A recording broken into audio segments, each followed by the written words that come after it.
Hello, everybody. Hello, hello, hello. Can you guys hear me?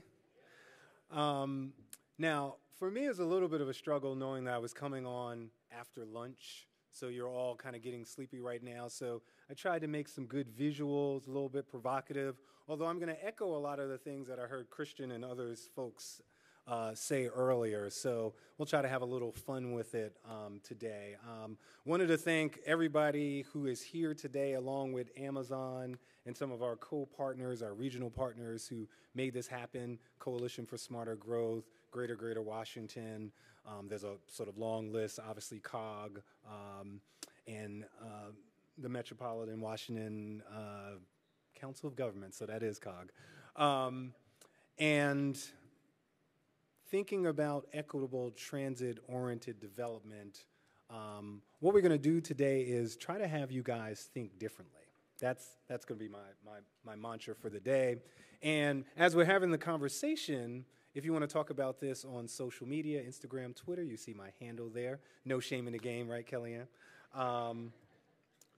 But wanted to start with a little bit of an introduction to me. The first thing I'll say is this stuff means stuff to me because I grew up in public housing in a small town called Brooklyn, New York. I don't know if anybody has ever been there, heard of it. It's near Hoboken, New Jersey. But was blessed to do a bunch of things and actually ultimately work on affordable housing in California for the largest developer called Bridge Housing out in Cali, as well as be a consultant and actually work for city government 2 times, including the Anacostia Waterfront Corporation, who I know a lot of you know well, and that's where I first got to meet the great Liz Price, who we saw earlier. So we were buddies back then. But this picture I always find funny, and I know we had a groundbreaking today because if you look closely, that's the mayor, Mayor Bowser, in the middle there. And that's actually Brian from Amazon. If you didn't know, if you look really close, the Amazon people are like, oh, yeah, that is Brian, head of their HQ2 operations. But if you also notice, you look closely at the picture, there's only one person actually breaking ground and moving dirt. Nobody told the rookie that actually it's a stage picture. You don't actually move the dirt, but that was me. And this is 3825 Georgia Avenue Northwest in the Petworth neighborhood of Washington, D.C. So I actually had the benefit of being a part of some development. So that's part of my background and how I come to what I'm talking about today. There's also a little bit of an introduction to Smart Growth America. How many folks here have actually heard of Smart Growth America? Okay. Tracy, I love you. Smart Growth America, we have kind of a reason for being. We call it our North Star, and it's a country where no matter who you are or where you live, you can enjoy living in a place that's healthy, that's prosperous, and resilient. And we work around the country with communities to do consulting. We call it technical assistance, to be advocates, and actually have time like this where we provide thoughts. We try to be innovative. We try to share what we believe and how we think you can execute on these concepts. That's kind of what we do. And the concept of smart growth really is an interdisciplinary concept. So our work spans transportation, land use, climate, economic development, infrastructure, all the things, as one might say. And so we try to put it all together as a national nonprofit located here in D.C. We're working around the country to get to a kind of couple of key outcomes. Taking an interdisciplinary approach to really, I would call them the country's, if not the world's, greatest problems. So how do we help communities ultimately adapt to and become more resilient against climate change? How do we advance racial equity? How do we make individuals and communities healthier? So all the work that we do starts and ends with equity, but we're also trying to get to these outcomes and just leverage the disciplines that we have in-house. And speaking of in-house, if I could just, for a second, get my team, I'm blessed to work with a lot of great people who are going to allow me to sound good today. So if you guys could just raise your hand, the Smart Growth team. And one thing that's interesting, thank you, is in some ways we're like Coca-Cola. So you may have heard, anybody has heard of Transportation for America? or the Form-Based Codes Institute, or the National Complete Streets Coalition, or Locus, our Triple Bottom Line Developers Coalition. All of those organizations that you may interact with in different ways, they're all part of Smart Growth America. So that's a little bit just of an introduction of myself. School of Hard Knocks is where I come from, and SGA. But again, like I said, I wanted you to think differently, and again, these are the provocative visuals so that you'll stick with me as your caffeine hopefully kicks in. Because, I was reflecting upon the title of this forum, and forgive me, Amazon and folks who created this title, because I'm going to have us reframe today. And you heard Christian say it earlier. So this says Advancing Equitable Transit-Oriented Development, right? And so to me, when I read, it says we're going to advance the equity within this development, which in some ways is a focus on the project. And what I submit to you is that the project is within a community. And so one reframe when we think about this, as opposed to saying, let's make sure we can get more equity in that development, the question is, can we advance equity within the community? Now, that might sound like semantics, just a little tweak, but it's important because that changes how you think about all of the things. It changes how you think about the community because the community is a basket of assets that isn't just this transit-oriented development. Actually, the transit itself is an asset that's different from the development and all the things that the community already brings. So this is why we don't like to say, as another reframing, place-making, because the place is already there. We might need to grow the place, but we don't need to make it. And so I wanted to just start with the idea that let's not talk about transit-oriented development. As Christian said earlier, we didn't even coordinate this, by the way. There you go. Let's talk about transit-oriented communities. And so that means we're going to orient all of the assets, particularly the transit assets and this particular development, around what the community needs. So then an outcome of equity is equity within the community, not just the equitability of the development. So that's one. Two, let me let you soak this cartoon in for a second. All boats rise, they say. All boats rise. But we know that's not true, right? And we know that, unfortunately, and we think of it as a key tool of smart growth, transit-oriented development, as an example. But we also know that tools can be used for good, tools can be used for evil, or tools by default can have unintended consequences. And so, frankly, and this is what we have to say out loud, we have to speak truth to ourselves and into power, transit-oriented development as a tool in and of itself will churn out inequity unless we intentionally seek to make it equitable. Equity is not the default option.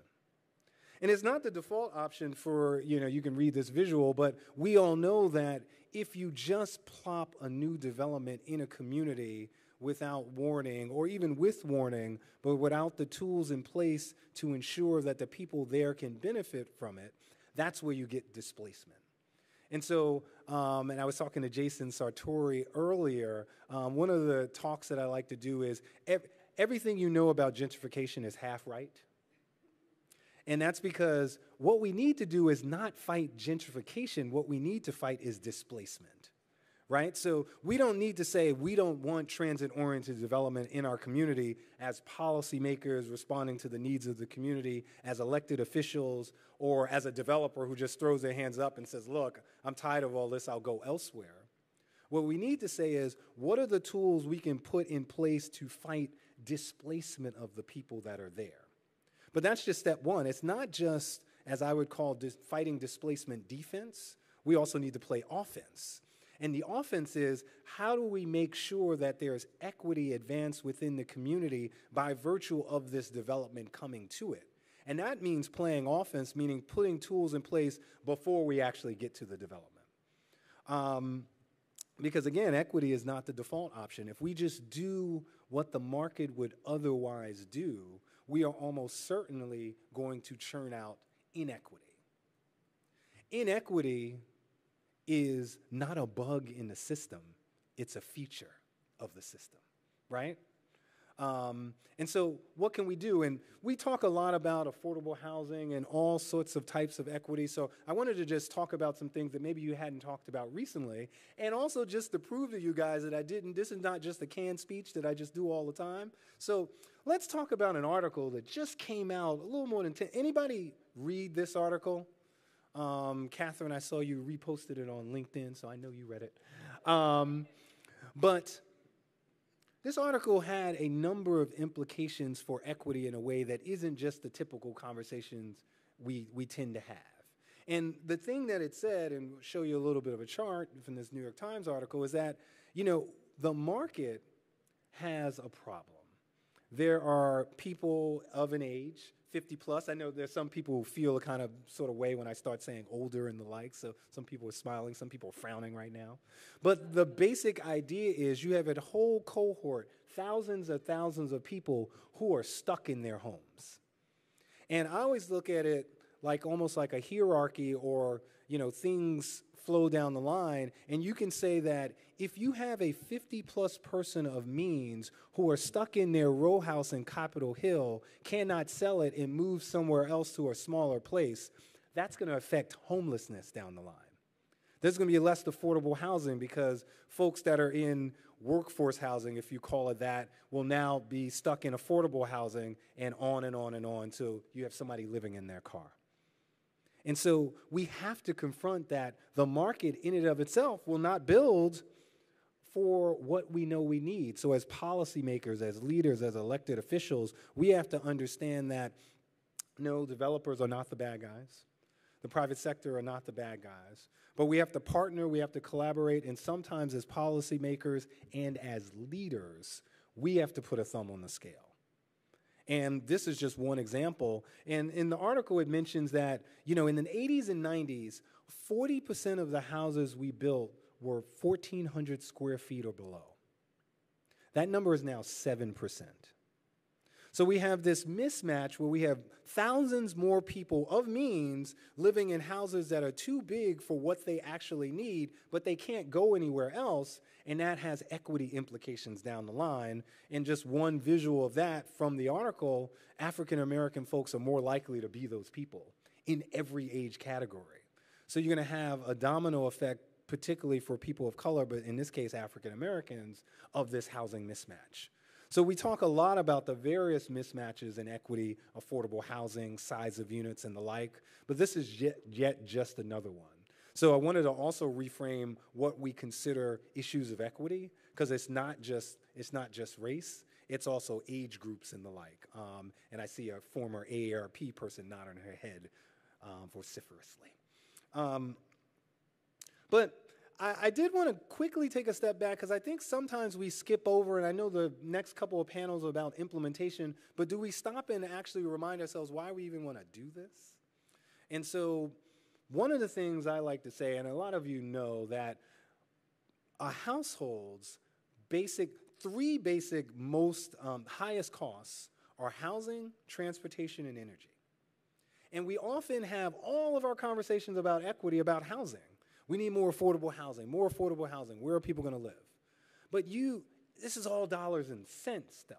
And then sometimes when we leave out transportation, and in a TOD conversation we won't, it doesn't make sense to not think about transportation costs as a key part of household expenses. And so one of the reasons we do TOD or transit-oriented communities is we can reduce the transportation side of the cost equation and therefore make other things affordable. So then maybe you don't have a demand problem on affordable housing because their overall household costs are lower, and so they can afford to pay more.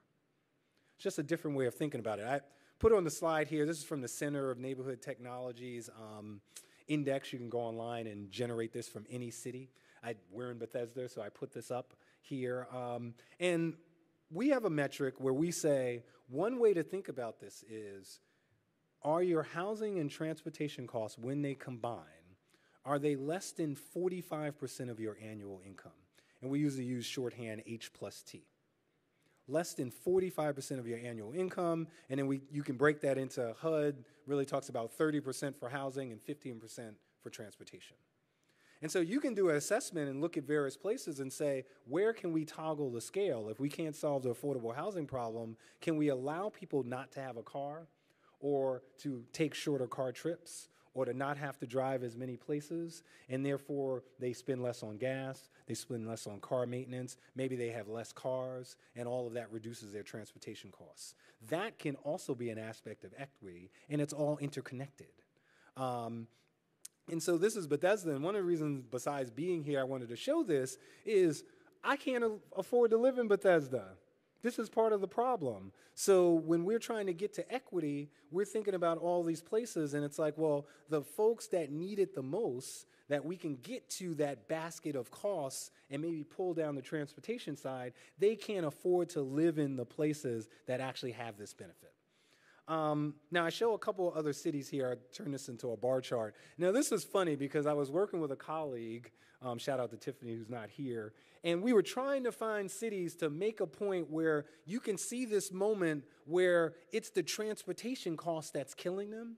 And we went to city after city in Virginia, in Maryland, and different counties, and we could not find a city in this region that had more than 15% of the annual costs being transportation. So it's testimony to what COG and others have done over the years to really think about this issue. But I did show here, and I was actually in California last week talking a little bit about this, Huntington Park. Shout out to Jerry and the team. This is where we work. So in the kind of Los Angeles County, Huntington Park is a city. Of similar scale to cities around here, actually. And what you see there, and you can see it on the bar chart here, is that their transportation costs, that gray bar under Huntington Park, are 22%. And so they have relatively cheap housing, but their transportation costs, because they have to drive, they don't have transit-oriented communities. They don't have what we would call at Smart Growth and others, location-efficient housing, near infrastructure, near jobs, near services. So what we need to do is, even in this region, go find the cities and find the places, and the Silver Line is doing this, the extension is doing this to a certain extent, find the places where these transportation costs are the reason why people can't afford to be there. So to the extent we can't fix the affordable housing supply problem, we can work on the transportation side. And that's why TOD and TOC, transit-oriented communities, is important, because we can get to this transportation side. Now, I would be remiss, particularly without my vice president of land use, who's a climate person in the room, Catherine, to not talk about the climate case as well, right? Because we do this because if we can cluster development around transit, then we can get people out of their car. And this is not an anti-car comment, because we're just saying, get you out of your car, you can be in your car less often, or your trips can be shorter, or you can make less trips. It's not an anti-car. You don't have to not have a car, but maybe you only need to have one car as opposed to two, because you can get to jobs, services, amenities, parks, and the like without using a car. And so there's a climate case to do all of this that also has equity implications, because if people were driving less, and we all know that climate change caused, principally by, but not only by, extending greenhouse gas emissions, if we can get to a point where we're driving less, which is the opposite of what's actually happening, we're driving more, and so we're emitting more, and those greenhouse gases are causing climate change. If we can do more TOD and TOC, that will actually reduce those numbers, and actually that can get to climate change. And if there is not a pressing problem for all of us in the world, and I know some of you probably were at COP27, just 10 days ago, it is climate change. So there's another reason to do all of this besides just equity, and we just have to talk about it. And we know that the transportation industry, and therefore us individuals and cars, and you can see the numbers there, the transportation industry is the biggest emitting sector, and the biggest part of that is our individual driving, as you can see on that pie chart. So if we can get to a point where we do more TOD and we do more TOC, that will actually stop individual driving, which actually can ultimately affect and mitigate climate change. But let me quickly get back to this concept of, the project is within the community, and therefore we should think more broadly and think about transit-oriented communities, not just TOD. But that is not to say that we shouldn't actually try to make the TOD more equitable. So I wanted to quickly just talk a little bit about that and put it all kind of on one slide. And the point here is, it's also not just advancing equitable transit-oriented development, because that leaves out part of the cycle, right? It leaves out the part of the cycle where we talk about community engagement. There is an equity moment that's often missed that happens prior to a shovel, but prior to a groundbreaking, prior to construction. Who did you talk to? When we talk about transit-oriented communities, that means that we're going to advance equity in that community. But the only way we can know that is if we talk to who? The community. How do we actually understand what are the aspects, the components of this development that actually could advance racial equity in the community if we haven't actually talked to the community and all we've done is market analysis?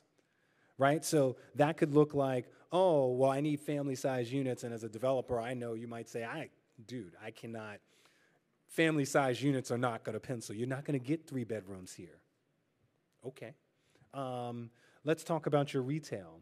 Can you build the retail spaces with smaller spaces so that those small businesses that are that potentially could be a part of the cultural displacement of this place can actually stay? So some of those African-American businesses, those Latinx businesses that used to be a part of that community that get edged out because those new buildings, they can't support those spaces. So can you build retail spaces that advance equity through small business? So we can just have that conversation prior to shovels in the ground, and that also advances equity. So let's not just talk about equity in terms of what are the units, but let's think about the whole development cycle. And it could be small things as well, like who's the guy or gal supplying bagels to the contractors? Can we get a person of color? Can we get a local community member to be that vendor? We have time. The development's going to take time. We can figure out who's already doing catering that could do that and then get them ready to do that business. It's just a lot of ways that even during construction, who are the service providers? Who did your market analysis? Who did the engineering drawings? Who was the architect? There are all these places where we can advance racial equity. We can advance equity. We can make that transit-oriented development more equitable. That isn't just about the development itself. And finally, operations. You can ultimately look at the development and say, does this seem like it was plopped in the place? Is it of this place? Does it take into account this place? And if it does, that means you've had a series of conversation with community and said, well, how am I going to orient the building?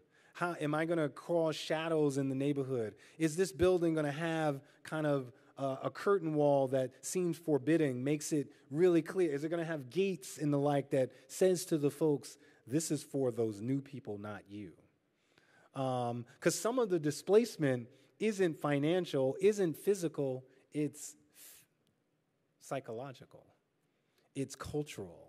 I feel like now you've brought a development, yeah, I get to stay. Oh, I'm in an affordable housing unit. But none of the retail seems to me, that barbershop's no longer there. None of this retail seems to be for me. Some of this stuff is way too expensive. I can't afford it. This is not oriented to advance equity in my community.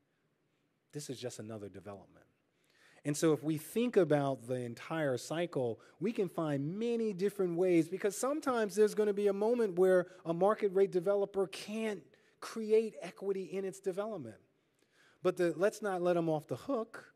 But one, as policymakers, we can think about subsidies and the like that maybe could help that equation. Or we can make rules that could help that equation. But then we can also think about all of these other parts of the cycle and build equity all along the way. So ultimately, let's advance equity through transit-oriented communities where the goal is to advance equity within the community, not just make the development more equitable. And, frankly, we have to speak out loud about this. We have to say, yes, we know that transit-oriented development without intention, without policy change, without rules in place, can accelerate and catalyze displacement. We have to say that out loud. It doesn't have to be an either or. We have to be willing to listen to community members prior to development and say, hey, we hear your concerns. Let me tell you about what I can do and not do, and be willing to be candid. And then have policymakers and elected officials, just like we see with Amazon and others, partner in a way that we can all be candid, we can stay in our lanes, but we can create the kind of collaborative partnerships that say, we are trying to advance equity in this community. We're not going to try to solve all the problems and do all the things with this development, but we're gonna see you. We're gonna see you. That's my conversation with you today. Thank you.